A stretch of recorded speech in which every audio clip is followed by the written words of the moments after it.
Good evening, everybody. Sorry, good morning, good afternoon, good evening. This is Ramaswamy. I'm from Tetrate, and I have with me Nizam, Uddin, my colleague. He also joins me in this talk. Today we are going to talk about our experience in showing Istio's potential to successfully handle 1 million requests per second in the data path. To be frank, the context on which we conducted this experiment was to show the potential of TSB, which is Tetrate's product. But anyway, TSB uses Istio underneath, and it's essentially Istio's potential to handle such a high traffic. We used Istio 1.9.8 for conducting this exercise, and this exercise was done on a specific cross-cluster topology, right?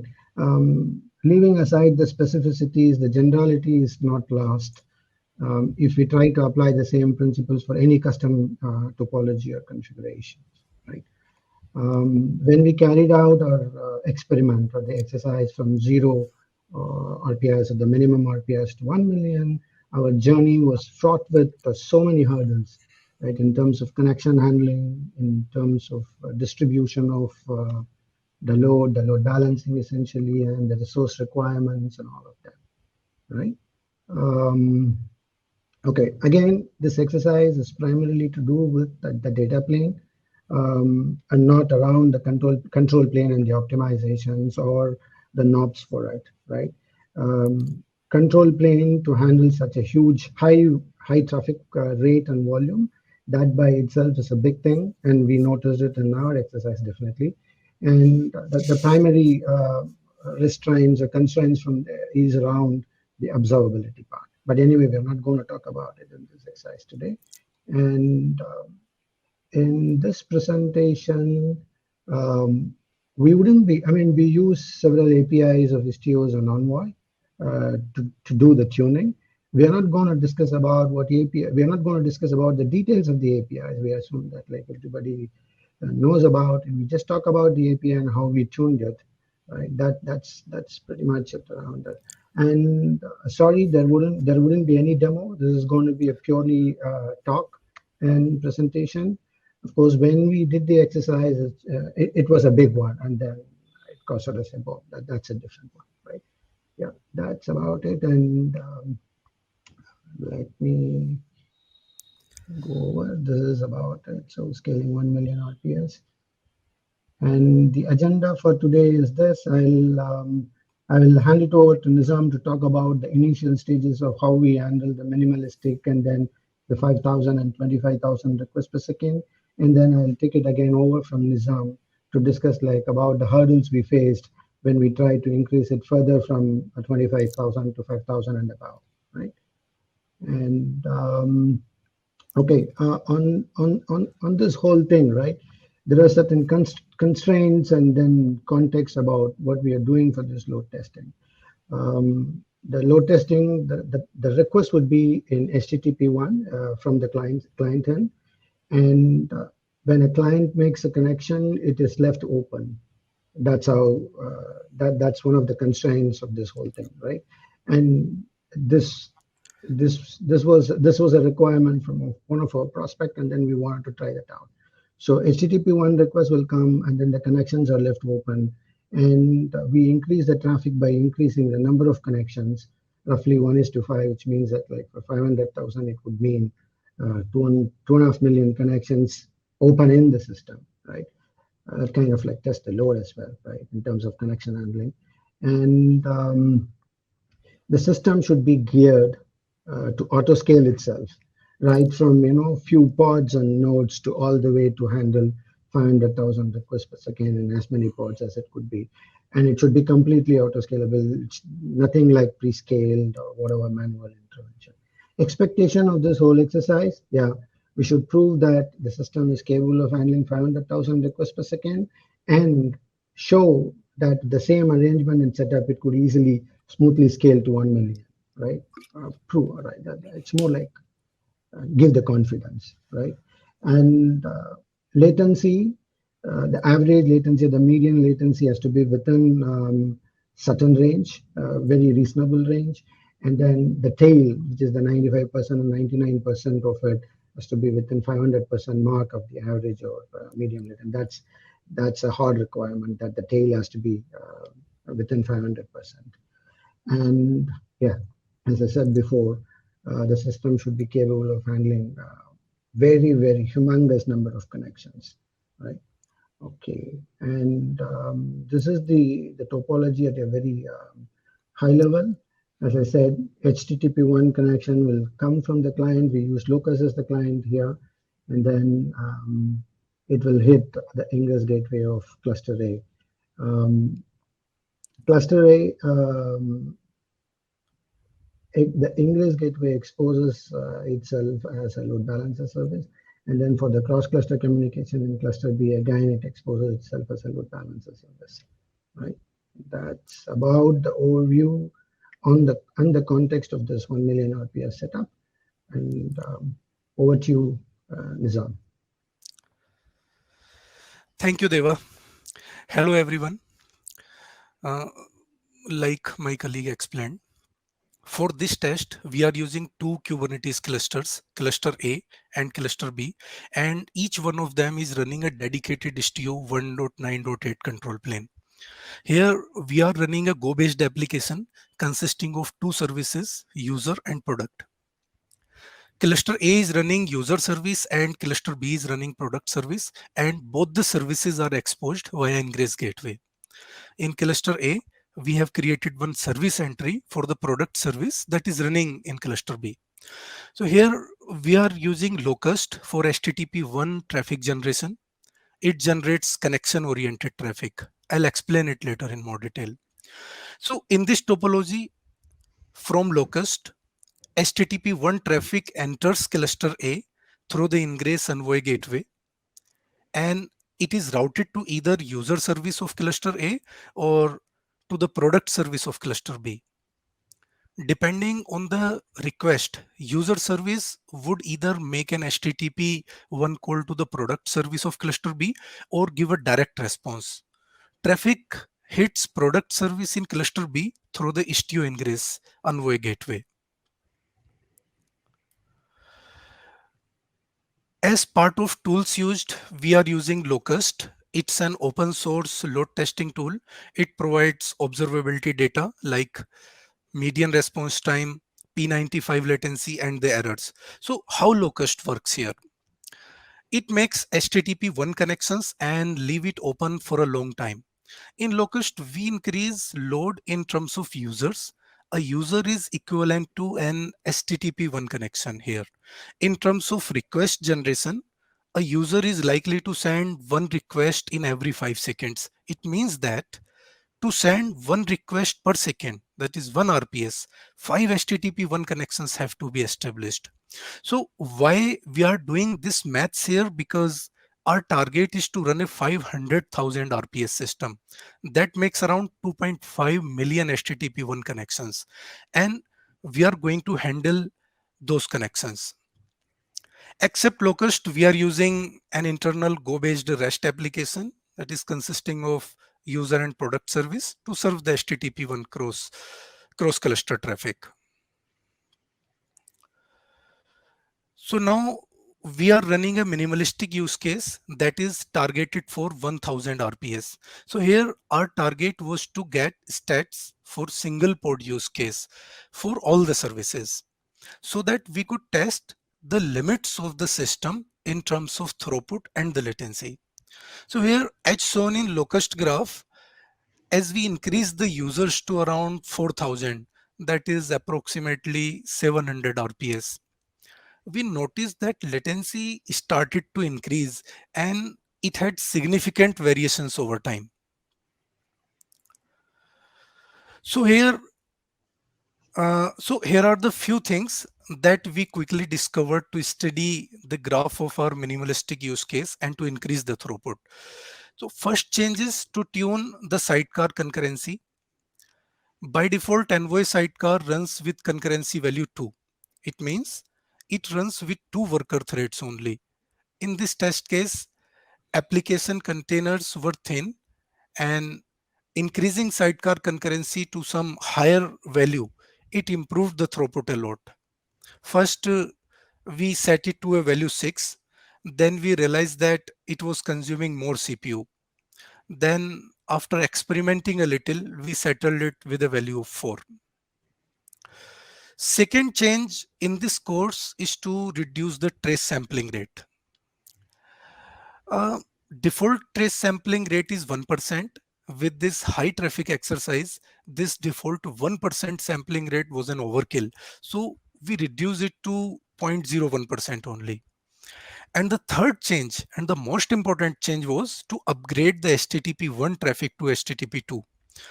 We can achieve this by setting H2 upgrade policy option in Istio config map. So here in HTTP2, several requests are multiplexed over a single connection. Like we saw in Locust, it was creating 5 HTTP1 connections for 1 RPS only. So for high traffic rate with a high degree of HTTP1 connections, the upgrade to HTTP2 helped avoiding the connection creation overheads, and thus it resulted in high throughput rate.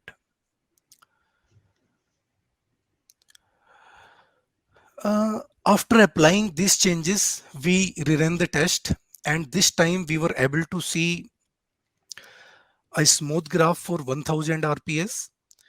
Then we increased the locust user to achieve a target of 5000 RPS. So as the traffic was increasing, pods were getting auto scaled to serve the increased traffic. However, as it was progressing, we started seeing the response time graph becoming jagged with wild variations. So here again, we analyzed this setup and further figured out some areas where we could do improvements. So the first one is the resource optimization. So for this, we need to monitor this entire setup for resource usage and need to set proper value for CPU and memory request and their limits value in the deployments and the HPA settings too. Second optimization was in terms of uniform ports distribution across all the nodes. We realized that some ports were cluttering on certain nodes and overpacking them, while some nodes were barely used. So for this, two techniques are there provided by Kubernetes. One is the pod anti-affinity, and second one is the topology spread constraint with topology key as node. So with the help of these two techniques, uh, they helped us to distribute pods evenly across the nodes. And the third optimization was to segregate node pool for control plane. So the scaling activity of application ports was packing the underlying host machines and not sparing enough resources for Istio-D to run smoothly. So it was necessary for us to pull out control plane on a separate node pool with proper taint and toleration settings so that corresponding nodes land on the corresponding node pool. So after applying all these changes, we noticed that it improved the latency to a certain extent. And this joyful moment gave us again a motivation to increase the traffic further. So as the traffic flow was increasing, this joy didn't last long. Wild vacillations in response time started manifesting again. So at this moment, we were clueless and started looking for where the problem could be. That's when we started looking deeper into the load balancing strategy. So the default load balancing option is round robin. This works for the majority of use cases. For high throughput and systems with high degree of heterogeneous request, this option fails to yield the desired results. In our exercise, there were some requests that were directly served by the user service and the others were there that had to cross the cluster path. So naturally, cross cluster calls took longer to respond, and this gap showed up as an increase in latency when requests were equally distributed across upstream connections without considering the number of active requests on them. So fortunately, Istio provides a least connection load balancer strategy that is intended solely to solve exact these kind of problems. So here we decided to choose this least connection load balancing option for all the upstream host in the mesh and applied it using Istio's destination rule. So this change was a huge help for us and significantly improved the latency and made the graph smoother. Then we started to increase the traffic again. After some duration of smooth graph, again the happy moment got twisted and we started noticing that tails 95 percentile and above were getting longer. So at this moment we were not sure about what was contributing to the spike in the tail, and again we had to start our hunt. In this hunting activity, we noticed that some of the primary ingress gateway pods were overloaded. Now, what to do here? Because these are the primary gateway ports receiving requests directly from NLB. Like we discussed, load balancing strategy will not work here as it works for the envoys upstream clusters only. So how to fix it? So our analysis showed that these were older ports which are getting overloaded. So correlating to it with our previous learning on load balancing, we noticed that these older ports were holding too many client connections. So in this image, this second last pod is the older pod, and this is holding more connections compared to the other pod. And when number of pods are in hundreds, this uneven distribution makes a huge impact. So at primary ingress gateway level, only way to avoid this pileup is to limit the envoy's downstream connections to a max number. So after some exercise, we noticed that the latency impact was very steep when a pod had more than 14,000 downstream connections. So for our exercise, we decided to peg it at a value of 13,000. So here we achieve the limit on downstream connections by adding a layered runtime bootstrap setting. We can provide a connection limit on any listener with the help of this setting. Here we set it to 13,000 for the listener 8443. So inside this screenshot, you can see its effect. Maximum downstream active connections are not crossing the limit of 13,000. So it gave a chance to balance connections on other ports as well. So this setting helped us a lot, and we started getting a smoother curve. However, this pegging resulted in a small fraction of incoming requests to fail, but that was hardly noticeable and it went away with the scaling up of ingress gateway ports. So after this, we started getting a smoother curve as we started increasing the traffic rate. So far everything went well. We could see a smooth graph for 25,000 RPS. So far we have covered a smaller journey. Our target is to reach 500,000 RPS. So it will require further improvisations. So for that, my colleague Deva will explain that in detail. Deva, over to you. Thanks a lot, Nizam. That was terrific. All right. Just to summarize, or rather, like a quick recap of the important point that Nizam said, right? To get us to 25,000 RPS and then get a smooth curve there. So we did some key changes. One is limiting the number of downstream connections. Then we changed the load balancing policy to least connection. Then we upgraded the internal mesh connections all to H2, and we did some sidecar concurrency uh, um, tuning there. And then, of course, the usual things are around power anti-affinity and node pools, segregation, and all that. Right. That definitely took us well to 25,000 RPS. But then the joy, as Nizam calls it, like did not last long as we tried go further, right? Is my screen shared? I hope my screen is shared. Yep. All right. Okay.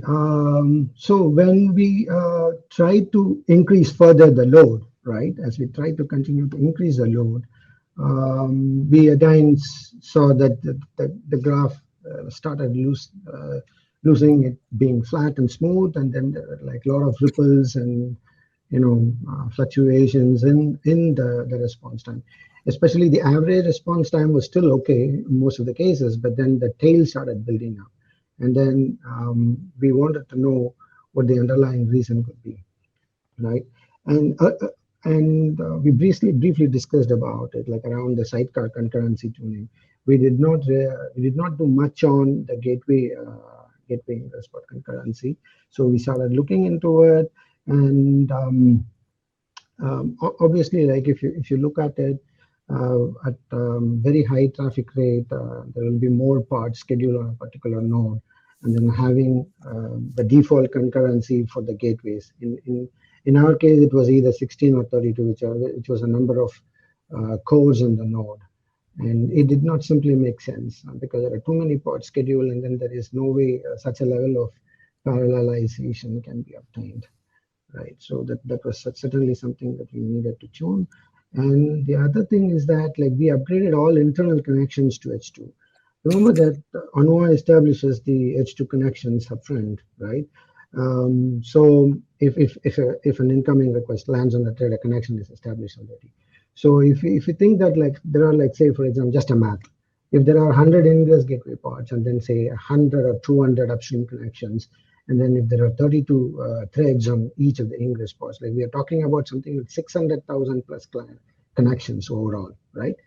And and this was some case like 100, 200 pods, like this was something like we already hit when the traffic was around 100,000 RPS. In our testing, we kind of repeated this whole testing exercise a few times, to get the tuning and all that, right? So for 100,000 RPS, having 600,000 connection, like it kind of like suboptimal use of a connection as a resource. So definitely that we had to tune, and then after a bit of experimenting, we kind of found that 6 as a concurrency for the ingress gateways, both in cluster A and cluster B, suited well, and we started working on that. I mean, but of course, this did not have a big impact on the latency as such, but certainly positive, and then certainly something to be noted in terms of adjusting at high level of traffic, right? Okay, yeah, but as I said, that did not help much, but that's what it is. Then we went, I mean, our graph, like still the graph is not smoother. So we wanted to look into it, why it wasn't smoother. And then typically there are two main reasons for, from our experience so far, like we realized there are two main reasons for a longer tail. One is there is a load balancing issue, or there is some scheduling issue, right? So we started digging more deeper into, okay, the pods, the ingress gateway pods, we saw that the connections, we kind of like simulated a distribution, even distribution, by limiting the number of connections. We wanted to look deeper into it, what happens inside the threads, right, the worker threads. And that's when we realized that the connections were not uniformly distributed. And for distribution of connections among the threads, Envoy falls back to the kernel, right? Kernel obviously is not doing a good job there. I wouldn't say not doing a good job, but it's not doing a great job. I would put it that way, right? There is something that could be done better. This is okay. So you will see that the number of worker threads is close to around 16 because this was taken before we tuned the worker threads to 6. So you see that some of the threads having like very active connection, high active connections, and some of them low. So we tune this basically. So this, right, this distribution of connections among the thread and ununiform distribution has got like two impact. One is some of the threads are going to be stressed a lot, which means that the requests on those threads are going to take longer, and essentially the tail is going to be longer. The other one is that these requests anyway would end up in an upstream connection, right? And then anything that is connected to this thread, and all those upstream connections are now going to get more requests than the rest of the connections from other threads and other parts. Essentially, that's also going to add to the tail. So we need to fix it anyway. So that's what we did with this. So we created an Envoy filter. Okay, but before that, Envoy does have an API for exact load balancing among all the threads, the connections among all the threads. That is exact load balance parameter. Istio, as of that version 1.9.8, did not have a native mechanism to do this, but then I think it is available now. And that version of Envoy didn't have a mechanism to support exact load balancing on sidecar outbound listeners. So this was limited only to the gateway at that point. Sidecar outbound listener, while it was good to have, we couldn't get that done, but it was still okay because our primary mechanism of load balancing on the sidecar or the application pods were scaling up quicker than the gateway pods. So there were more parts and then less number of threads, which we were able to adjust to. So it did not have much impact, but definitely if we can balance that, that would have been a good one. So with these two changes, we carried on, and we saw that as we increased the traffic, the curves stayed flat in terms of the response. It stayed flat, and then here you see that like we increased all the way to 100,000, and just beyond 100,000 as well, right? And that's when we started, some ripples started showing up again, and then the latency was increasing. So this was something we needed to dig a deeper. I think we are losing time here. I need to go faster a bit. Okay, this is a key section though. So again, so after some exercise and some testing and other things, we realized that in the cluster B, which is the remote cluster, we noticed that we note three important things: that some of the pods were consuming more CPU than others. And then when we look deeper into those pods, we realized that those pods had more connections in them than the rest of the pods. And then the third thing was that those pods that are higher connections, they also were the older pods. Ringing a bell, something very similar. So it's something to do with the load balancing, right? So that's what it is. And this is what the figure shows on the right hand side. Like, I mean, these were taken at different points of testing, so they may not map exactly to the number of connections and all that I talked about. But essentially, the thing is that some of the pods have more connections and some less, and some of them using more CPU, right? So what is the reason for it, right? Why the older pods are getting slaughtered when compared to the newer pods? It's about the load balancing that's happening, right? There are like too many hops. You have the client envoy in the cluster A, either be it like gateway or the sidecar, right? And then it goes through the NLB, one hop. And then from the NLB, it goes to the Q proxy of any particular node in cluster B. And then from that Q proxy, it actually goes and hits the pods, that's the server pod, right? Which is in this case, the gateway pod. There are too many hops. And the key thing to note here is the load balancing is happening through Q proxy, right? And Q proxy, there are multiple Q proxies, and then they don't have a global picture of it, which means that, and Q proxy does connection-based load balancing and not beyond that, right? So it is pretty much possible that two Q proxies could send a new connection to the same server pod. So there is much to desire from this load balancing. So somehow we need to fix that. Second thing, if you look at it as new connections come in, the connection is distributed across all the pods, right? A pod can be older or pod can be newer.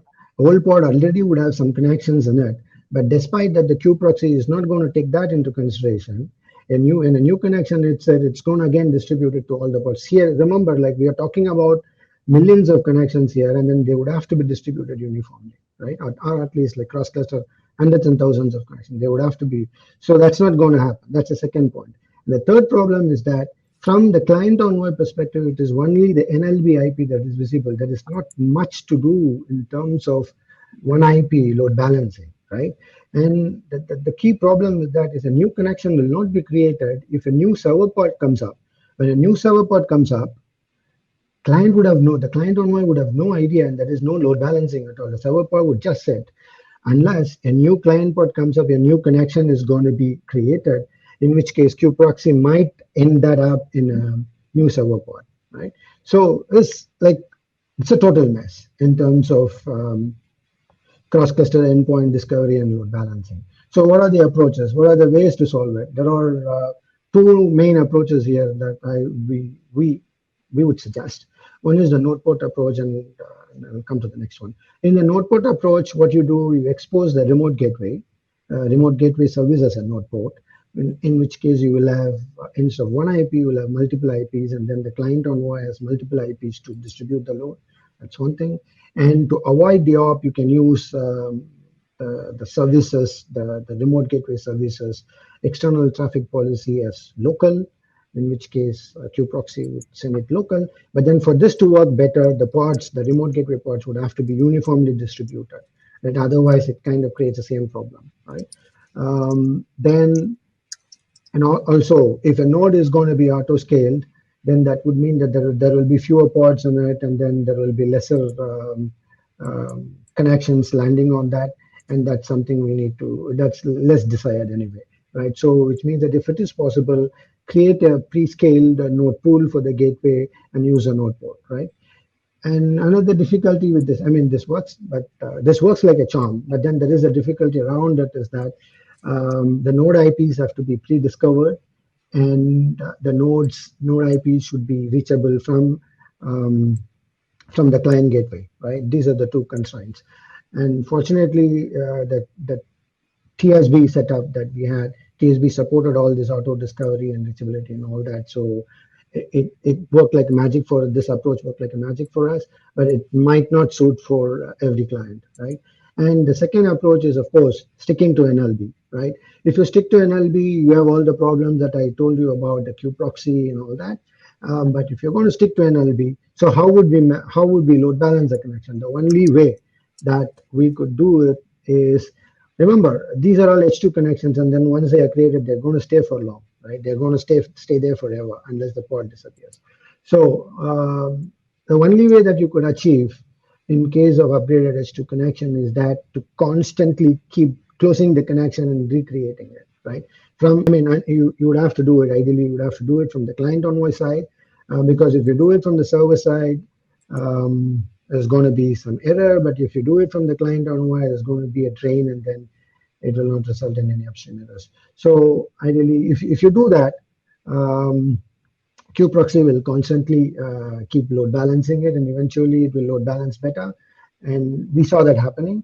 And then another beautiful thing is that the older and newer pod concept disappears, because for every new connection, it's a net number of pod that is needed, and then new connections are going to be constantly churned and created. So the distribution would remain. Hey, Deva. All right. Hey, Deva, I'm sorry to interrupt you, but we are kind of running out of time. Do you have any more slides? Yeah, that's it. So once it is done, we restarted the whole exercise from 0 to 500K, and then you see the smooth graph here. So all the way from 0 to 500,000 requests. So the number of requests, and then the latency remaining very, very thin with small blips here and there. And this gave us confidence, that the whole setup gave us confidence that we could have increased it to 1 million RPS. And then we did try for 600,000 and above, and then it kept on having a flat line. The only reason why we didn't go further is about the resource concern and the cost to pay. And that's about it. Right? We are ready to take questions now.